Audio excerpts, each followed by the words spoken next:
Back again with another video. Tonight I am reviewing the Raw after WrestleMania, and this is going to be a quicker one, but we're going to review it, and we'll start here. In the first match of the night, Asuka defeats Liv Morgan in basically a squash match, and I mean, that's kind of sad, because I thought Liv Morgan was probably going to get somewhat of a push after beating Natalya in a pretty back and forth match, a good match, a competitive match. They ever get squashed by Asuka the next night. And I get it. It's Asuka. But she lost at WrestleMania 2. Or she didn't lose 2. She did lose at WrestleMania. And what's the point of that? You make somebody look good at WrestleMania, albeit on the kickoff, but it's still on the network and it still ties into one another. You make somebody look good and then you turn around and just make them look bad again. It makes no sense to me. It actually doesn't. So she's not getting that push. Okay. Then next, the Street Profits basically waste an hour of TV. Not in a bad way, I'm just saying. WWE used them to waste an hour of TV against Garza and Theory in multiple ways.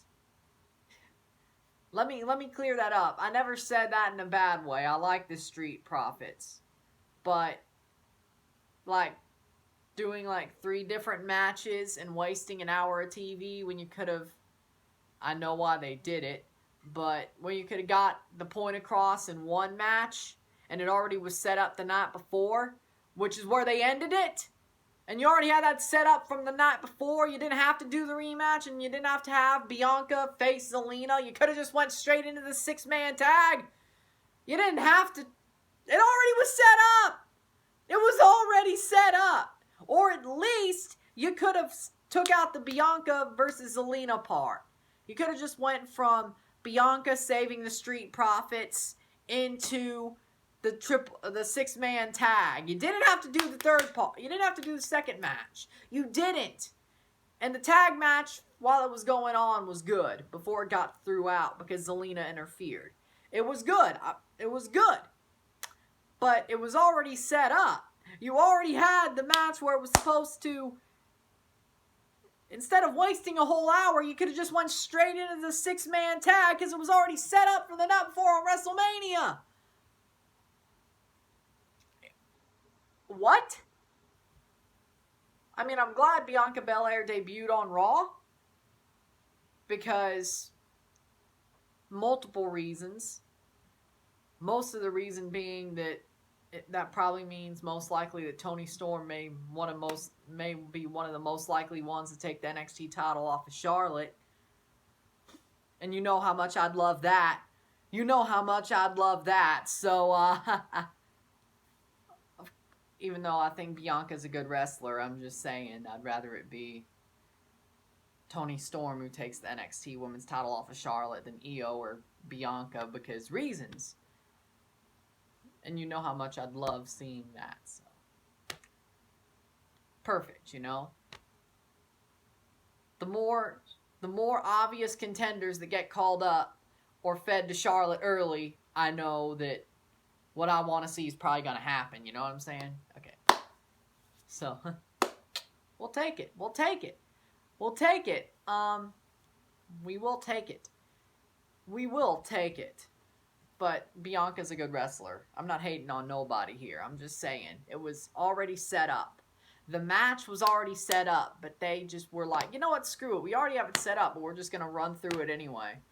We're just going to get to it in the way we want to instead of just being like, it's already set up. 6-man tag. Wow. I know you're trying to fill time because Corona, but if this was a regular Raw after Mania, they probably would have went straight to it. Or at least took out the second match. But I get why they did it. But whatever. Also in the show, Nia Jax squashes Deonna Purrazzo in her return. Of course, that was obvious. She uses Paige's Rampage DDT as her new finisher, given to her by Paige because they're friends in real life. So that's what happened. Also, Cedric Alexander and Ricochet Wrestle. What tag team? Not Ricochet. Cedric Alexander and Ricochet, yeah. Yeah. Birch and Lorcan, yeah. They wrestled Danny Birch and Oney Lorcan. Good tag match. It was fun. Kind of a squash match, but it was good. Aleister Black wrestles Apollo Crews. Apollo Crews in a 20-minute, 25-minute barn burner that it was awesome to see. Wasn't a squash match. Apollo looked great. I'm happy for him because that's where he should be. If he ain't winning, he should look great. So, I like it. I liked it. It was fun. It was a good match. Aleister ends up winning. And there's that. Before we get into the last match, and before I sort of ran about it, but sort of praised it at the same time. Oh yeah. Also, Brendan Vink was on the show against. I know he wrestled. Seth Rollins. Right. Seth wrestled. It was against Vink, wasn't it? Yeah. I think it was. But Seth won easily. That's why that was forgettable. Seth won easily. I know he wrestled a jobber. Had to be Vink. Yeah, but I know I didn't go in chronological order this time, but it was a Monday Night Raw after WrestleMania. I talked about the bigger stuff than the smaller stuff, and now we're going to talk about the main event that was still taped after WrestleMania and said it was a 20 minutes after McIntyre beat Lesnar. But first, they also recapped / gave their final thoughts on WrestleMania matches, Edge vs. Orton, the Boneyard match, and also McIntyre versus Lesnar, and Flair versus Ripley. They talked about all those. They didn't re-show anything except video packages, but they talked about them, so it wasn't like a re-showing. So that was good. And finally, the final match of the night, Drew McIntyre comes out for an interview with the new interviewer. The new interviewer. I don't even... There's so many interviewers. It's like nuts. It's like, oh, we got a new interviewer. Oh, we have a new interviewer, even though we still have Kayla Braxton and Charlie Caruso. Why they do this? Why they do this? Like, seriously. You already have enough. Stop it. I mean, I guess somebody had to replace Kathy Kelly, but still. I think it's Mackenzie. Was it Mackenzie Mitchell? Mackenzie Mitchell? Yeah, I think that's who it was. But Drew McIntyre comes out for an interview. Big Show comes out to challenge him to a match. Big Show dominates him until he hits Big Show with a power slam, clothesline and a power slam. Hits him with a claymore, beats him. Big Show puts him over. They give Drew McIntyre a defense of the WWE title just in case Corona stops everything in its tracks, which after this week I'm sure it will. This is probably the last new content Monday Night Raw for a while. Probably. Which is a perfect place to stop it. It's the Raw after Mania and they should have an off season. But this is the way that it happens. But last new content Monday Night Raw for a while.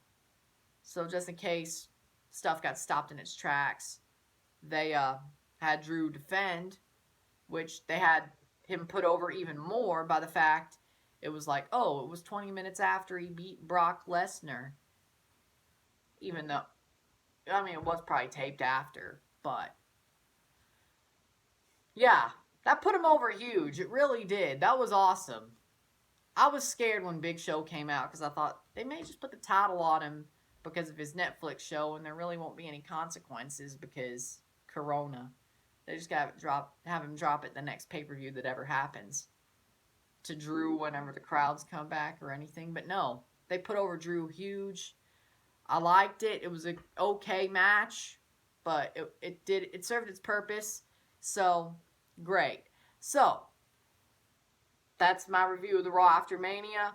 kind of disjointed, kind of not really put together well, but whatever. This one was going to be quicker anyway. So, if you like this video, like it, share, subscribe. You know what it is. Tell all your friends. Tomorrow on VEDA, I'm going to surprise you. I don't even know what I'm going to do. I'll think about it, but I'll surprise you. But it ain't going to be a countdown. So, I'll surprise y'all. Maybe I'll rant about the Wisconsin primary still going on during this time. I don't know. I'll surprise y'all. You'll find out. I'll find out. You find out when I post it. I'll find out when I start talking. So, we'll see. It'll be a surprise. I'm Ryan and I'm out. Peace.